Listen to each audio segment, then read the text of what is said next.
Safina.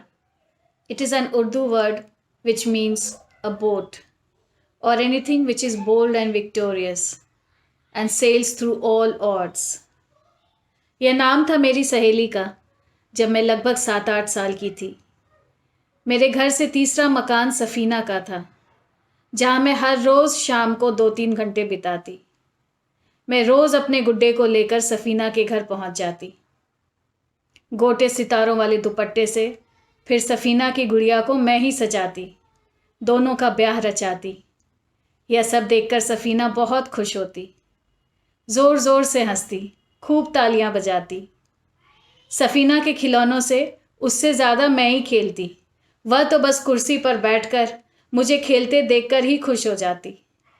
Safina को rhymes सुनना, poem सुनना, स्टोरीज सुनना बहुत अच्छा लगता, मगर न जाने क्यों सफीना के अब्बू अम्मी उसे स्कूल ही नहीं भेजते। दिसंबर का महीना था। हमारे स्कूल में क्रिसमस सेलिब्रेशन के बाद विंटर वेकेशंस शुरू हो गई थी। मैं बहुत खुश थी। अब तो सुबह शाम सफीना के घर पर खेलूंगी, खूब मस्ती करूंगी। मगर माँ मुझे घर से निकलने ही नहीं देती। शाम होते ही स्वेटर स्कार्फ से पैक कर देती और हर बार यही कहती, इस ठंड से बच कर रहो। 15 साल के बाद ऐसी ठंड पड़ी है। पता है, ऐसी ही ठंड में पूस की एक रात हल्कू का सब कुछ नष्ट हो गया था। हल्कू? कौन हल्कू माँ? फिर माँ मुझे बिस्तर पर लिटाकर रज़ाई कंबल उड़ाकर हल्कू की कहानी बताती। रज़ाई की गर्माहट में मुझे हल्कू की हालत ज़्यादा समझ नहीं आई। अभी उसने खेत में अलाव जलाए ही थे कि मुझे नींद आ गई। सवेरा होते ही मैं फिर से सफीना के घर पहुंच गई। हल्कू की कहानी आधी अधूरी मैंने सफीना को भी सुनाई, मगर न जाने क्यों सफीना आजकल थोड़ी सुस्त सुस्त सी रहती।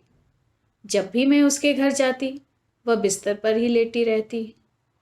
उसके अब्बू अम्मी भी थोड़े चुपचाप से रहते।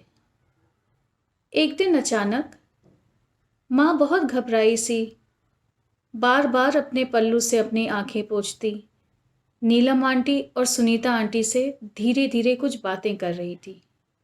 फिर हबड़ तबड़ में मुझे गन्नू की दादी के पास छोड़ आई। कहा, बेटा सफीना की तबीयत ठीक नहीं है, हम उससे मिलकर हॉस्पिटल से आते हैं। उस दिन माँ को घर लौटने में काफ़ी देर हो गई। मैं तो गन्नू की दादी के साथ ही सो गई। आजकल माँ थोड़ी चुपचाप सी रहती, बहुत सिंपल सिंपल सा खाना भी बनाती। ठंड की वजह से घर से बाहर मुझे बिल्कुल नहीं निकलने देती। सफीना से मिले हुए भी मुझे 10 दिन हो गए थे। आज धूप अच्छी निकली थी। मैं फटाफट सुबह उठकर अपनी फेवरेट वाइट फ्रॉक पहनकर तैयार हो गई। एक आंख में अपने गुड्डे को दबाकर, एक हाथ में रेवड़ियां भरकर मैंने जोर से आवाज लगाई, माँ मैं सफीना से मिलकर आती हूँ। यह सुनकर माँ रसोई से दौड़ी आई।